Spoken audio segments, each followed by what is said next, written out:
Hello friends, welcome to my YouTube channel BEd lesson plan. Lesson plan की series में आज हम सामाजिक विषय के अंतर्गत एक नया लेसन प्लान लेकर आए हैं जिसका प्रकरण है राजपूत कालीन कला एवं साहित्य। यह उप विषय इतिहास से संबंधित है। राजपूत वंश से संबंधित 2 और लेसन प्लान बनाए जा चुके हैं जो आपको इसी चैनल पर हिस्ट्री लेसन प्लान की प्लेलिस्ट में मिल जाएंगे। तो हम फॉर्मेट के अनुसार अब आज का लेसन प्लान प्रारंभ करते हैं। तो सबसे ऊपर हम पाठ्य योजना संख्या लिखते हैं, उसके बाद संस्था या विद्यालय का नाम जहाँ भी शिक्षण के लिए आप जाएंगे, और उसके बाद हम ब्लॉक्स बनाते हैं जिसमें दिनांक, कक्षा, वर्ग, विषय, उप विषय, कालांश और अवधि जैसी सूचनाओं को लिखते हैं, जैसा कि आप अपनी स्क्रीन पर देख पा रहे हैं। यह लेसन प्लान कक्षा 6 के लिए बनाया गया है और बाकी आप अपने सिलेबस के अनुसार इस लेसन प्लान को अपनी कक्षा में पढ़ा सकते हैं। प्रकरण है आज का हमारा राजपूत कालीन कला एवं साहित्य। सामान्य उद्देश्य, तो यहाँ पर पूर्वत लिखा हुआ है, तो क्योंकि सामान्य उद्देश्य किसी विषय के लिए कॉमन होते हैं इसलिए हम प्रारंभ के कुछ लेसन प्लान में सामान्य उद्देश्य लिखने के बाद उनको पूर्वत लिखना प्रारंभ कर देते हैं। फिर भी जो हमारे नए व्यूअर्स हैं उनके लिए हम एक बार सामान्य उद्देश्य देख लेते हैं। तो सबसे पहले सामान्य उद्देश्य में लिखेंगे विद्यार्थियों में ऐतिहासिक तथ्यों एवं घटनाओं का ज्ञान कराकर उनके ऐतिहासिक ज्ञान में वृद्धि करना। दूसरा है विद्यार्थियों में इतिहास विषय के प्रति रुचि विकसित करना। तीसरा है विद्यार्थियों की मानसिक शक्तियों का विकास करना। चौथा है विद्यार्थियों को अवकाश के सदुपयोग हेतु प्रशिक्षित करना। पांचवा है विद्यार्थियों में देश प्रेम की भावना जागृत करना। छठा है विद्यार्थियों को जीविकोपार्जन के योग्य बनाना। सातवां है विद्यार्थियों में आदर्श चरित्र का निर्माण करना।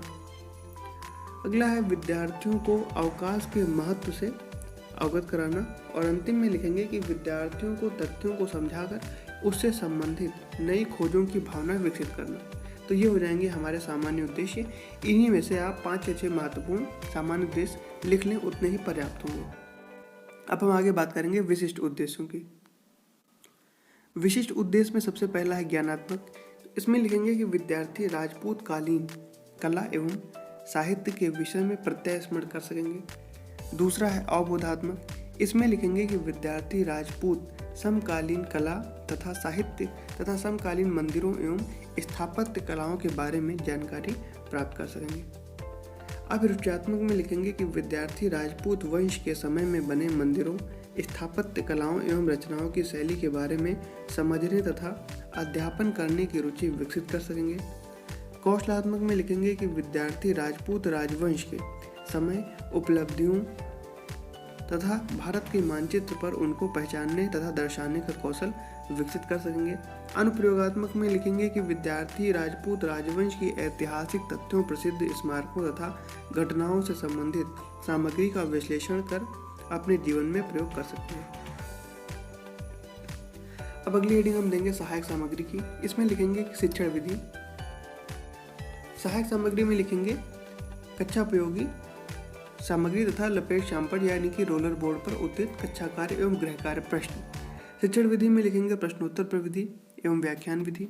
पूर्व ज्ञान में लिखेंगे विद्यार्थी राजपूत वंश तथा समकालीन बने प्रसिद्ध इमारतों एवं भवनों के बारे में सामान्य जानकारी रखते हैं। इसके बाद अगली हेडिंग हम देंगे फॉर्मेट के अनुसार प्रस्तावना की। इसमें 2 कॉलम बनाएंगे, छात्राध्यापक क्रियाएं और विद्यार्थी क्रियाएं। तो सबसे पहला प्रश्न लिखेंगे कि हर्षवर्धन के बाद किस वंश का शासन आता है। तो विद्यार्थी क्रियाओं में लिखेंगे कि राजपूत राजवंश का। दूसरा प्रश्न है कि राजपूत वंश के समय बने मंदिर किसका उदाहरण है। तो विद्यार्थी क्रियाओं में लिखेंगे समकालीन कला एवं साहित्य का। अगला प्रश्न करेंगे कि दक्षिण तथा उत्तर भारत के मंदिरों में कौन सी शैली को अपनाया गया है। तो ये प्रश्न जो है वो समस्यात्मक है और इसी के अनुसार अपना उद्देश्य कथन लिखेंगे कि बच्चों या छात्रों, आज हम राजपूत कालीन कला एवं साहित्य के बारे में अध्ययन करेंगे। दोस्तों, प्रस्तावना कौशल के बारे में कई जो बिंदु होते हैं, जो प्रस्तावना कौशल की विशेषताएं होती हैं, इसमें कुछ विशेषताएं इस प्रकार होती हैं कि जो प्रश्नों का क्रम है और प्रश्नों की संख्या, तो प्रश्नों की संख्या न बहुत ही अधिक होनी चाहिए न बहुत ही कम से कम 3 प्रश्न अवश्य हों और अधिक से अधिक 5। और जो पहला प्रश्न है उसके उत्तर से दूसरा प्रश्न संबंधित होना चाहिए। जैसे कि पहले प्रश्न में का उत्तर जो है वो राजपूत राजवंश से संबंधित है। तो अगला प्रश्न जो है वो राजपूत राजवंश से संबंधित पूछा गया है, यानी कि एक प्रश्न के उत्तर से अगला प्रश्न जो है संबंधित होना चाहिए। तो इसी प्रकार हम आगे देखेंगे प्रस्तुतिकरण में। तो 3 कॉलम बनाएंगे, शिक्षण बिंदु, छात्र अध्यापक क्रियाएं और विद्यार्थी क्रियाएं। इन 3 कॉलमों को बनाते समय हमेशा यह ध्यान रखेंगे कि जो छात्र अध्यापक क्रियाएं वाला कॉलम है इसको ज़्यादा चौड़ा बनाएं, क्योंकि अधिकतर जो सामग्री है वो इसी में लिखी जाती है। अब सबसे पहले शिक्षण बिंदु में लिखेंगे कला। तो प्रश्न से प्रारंभ करेंगे, छात्र अध्यापक क्रियाओं में लिखेंगे कि भुवनेश्वर का लिंगराज मंदिर का निर्माण किस वंश में हुआ था या किस वंश के शासनकाल में हुआ था। विद्यार्थी क्रियाओं में लिखेंगे संभावित उत्तर। स्पष्टीकरण में लिखेंगे कि राजपूत शासक लड़ाई में व्यस्त रहने के साथ ही कला एवं साहित्य में भी रुचि रखते थे। इन्होंने प्रतिष्ठा सूचक भव्य दुर्ग, राजभवन तथा मंदिरों का निर्माण करा, जिनको देखने के लिए आज भी हजारों विदेशी पर्यटक आते हैं। उत्तरी भारत के राजाओं ने कई भव्य मंदिरों का निर्माण करा, जैसे कि भुवनेश्वर का लिंगराज मंदिर। और विद्यार्थी क्रम में लिखेंगे कि विद्यार्थी ध्यानपूर्वक सुनेंगे। अब शिक्षण बिंदु में अगला शिक्षण बिंदु लिखेंगे चंदेल शासक। तो प्रश्न करेंगे कि खजुराहो का कौन सा मंदिर अपनी बनावट के लिए प्रसिद्ध है। तो विद्यार्थी क्रम में लिखेंगे संभावित उत्तर।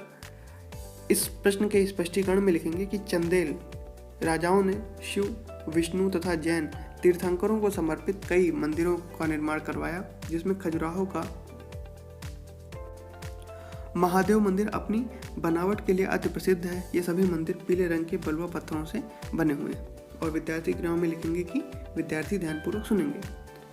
अगला शिक्षण बिंदु में लिखेंगे सूर्य मंदिर। तो विश्व प्रसिद्ध सूर्य मंदिर है, तो इसके लिए प्रश्न करेंगे कि कोणार्क का सूर्य मंदिर किसने बनवाया था। तो विद्यार्थी क्रियाओं में लिखेंगे संभावित उत्तर।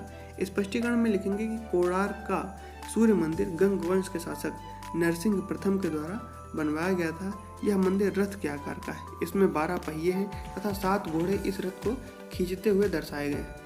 और विद्यार्थी क्रियाओं में लिखेंगे कि विद्यार्थी ध्यानपूर्वक सुनेंगे। अगला शिक्षण बिंदु है शिक्षा। तो प्रश्न करेंगे कि शिक्षा के प्रमुख केंद्र कौन कौन से थे। तो विद्यार्थी क्रियाओं में लिखेंगे संभावित उत्तर। इसी प्रश्न के स्पष्टीकरण में लिखेंगे कि राजपूत शासकों के समय में आश्रमों, पाठशालाओं, विश्वविद्यालयों में शिक्षा दी जाती थी। इस समय नालंदा, विक्रमशिला, उज्जैनी, कन्नौज, काशी, धारानगरी प्रमुख शिक्षा केंद्र हुआ करते थे। और विद्यार्थी क्रियाओं में लिखेंगे कि विद्यार्थी ध्यानपूर्वक सुनेंगे। अगला शिक्षण बिंदु है साहित्य। तो प्रश्न करेंगे कि बाल रामायण की रचना किसने की थी। तो स्पष्टीकरण में लिखेंगे कि राजशेखर की बाल रामायण, भारवी का किरातार्जुनीयम, माघ का शिशुपाल वध नाटक है ये, कल्हड़ की राज तरंगिणी, जयदेव का गीत गोविंद संस्कृत भाषा में लिखे गए, चंद्रवरदाई की पृथ्वीराज रासो का वीर गाथा काव्य हिंदी में लिखा गया। और विद्यार्थी क्रियाओं में लिखेंगे कि विद्यार्थी ध्यानपूर्वक सुनेंगे। अगला शिक्षण बिंदु है मंदिर निर्माण। तो इसमें लिखेंगे, प्रश्न करेंगे सबसे पहले कि उत्तर भारत तथा दक्षिण भारत के मंदिरों में क्या अंतर है। तो विद्यार्थी क्रियाओं में लिखेंगे संभावित उत्तर। स्पष्टीकरण में लिखेंगे कि मोटे तौर पर निर्माण की 2 शैलियां थीं, उत्तर भारतीय तथा दक्षिण भारतीय। उत्तर भारतीय शैली को नागर शैली तथा दक्षिण भारतीय शैली को द्रविड़ शैली कहते हैं। उत्तर भारतीय शिखरों का आकार टेढ़ी रेखाओं से घिरी हुई ठोस मीनार की भांति रहता था, मध्य में खुला तथा ऊपर एक बिंदु पर आकर समाप्त हो जाता है। दक्षिण भारत शिखर पिरामिड की तरह दिखते थे, जिसमें कई खंड होते हैं। प्रत्येक खंड क्रमशः ऊपर की ओर अपने नीचे वाले खंड से छोटा होता जाता था और सबसे ऊपर जाकर छोटा तथा गोलाकार हो जाता था। दक्षिण भारत के मंदिरों में स्तंभ का मुख्य स्थान है, जबकि उत्तर भारत के मंदिरों में इनका सर्वथा अभाव ही दिखाई देता है। और विद्यार्थी क्रियाओं में लिखेंगे कि विद्यार्थी ध्यानपूर्वक सुनेंगे।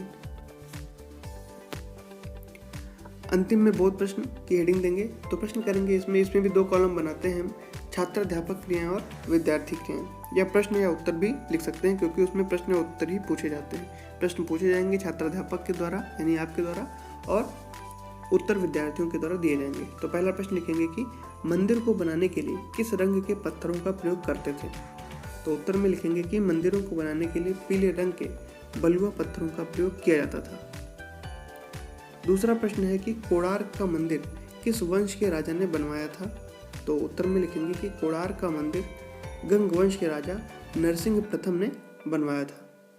तीसरा है कि भारवी ने किसकी रचना की थी? तो उत्तर में लिखेंगे कि भारवी ने किरातार्जुनीयम की रचना की थी। और अंतिम प्रश्न है कि मंदिर निर्माण की कितनी शैलियाँ थीं? तो दो शैलियाँ थी मंदिर निर्माण की, एक उत्तर भारतीय शैली जिसे नागर शैली और दक्षिण भारतीय शैली यानी कि द्रविड़ शैली कहते थे। अगली हेडिंग देंगे निरीक्षण कार्य की। तो इसमें लिखेंगे कि विद्यार्थियों को शाम पर सारांश लिखने का निर्देश देकर स्वयं संपूर्ण कक्षा का विद्यार्थी निरीक्षण करेगा, यानी कि छात्र अध्यापक निरीक्षण करेगा। मूल्यांकन प्रश्न जो कि मौखिक रूप से पूछे जाएंगे। तो इसमें लिखेंगे पहला प्रश्न, खजुराहो का मंदिर कंदरिया महादेव क्यों प्रसिद्ध था? अगला प्रश्न है कि सूर्य मंदिर में कितने पहिए लगे हुए हैं? अगला प्रश्न है कि मंदिर को खींचते हुए कितने घोड़ों को दर्शाया गया है, यानी कि इस प्रश्न में कोणार्क के सूर्य मंदिर की बात हो रही है। चौथा प्रश्न है कि शिक्षा के 2 प्रमुख केंद्रों के नाम बताइए। और अंतिम प्रश्न है कि उत्तर तथा दक्षिण के भारत के मंदिरों में क्रमशः कौन कौन सी शैलियाँ जो हैं वो प्रचलित हुआ करती थी। मंदिर निर्माण शैलियों की बात हो रही है। तो ये प्रश्न जो है मौखिक रूप से पूछे जाएंगे और छात्रों से उत्तर प्राप्त किया जाएगा। और अंतिम में गृहकार की हेडिंग देंगे। इसमें लिखेंगे कि विद्यार्थी राजपूत काल में बने प्रसिद्ध स्मारकों के बारे में पढ़कर तथा कौन सा स्मारक कहाँ है इसकी सूची बनाकर लाएंगे। तो दोस्तों यहाँ पर हमारा लेसन प्लान समाप्त होता है। वीडियो आपको कैसा लगा हमें कमेंट में अपनी प्रतिक्रिया जरूर दें। वीडियो को लाइक करें, हमारे चैनल को सब्सक्राइब करें और दोस्तों के साथ शेयर करना बिल्कुल ना भूलें। धन्यवाद।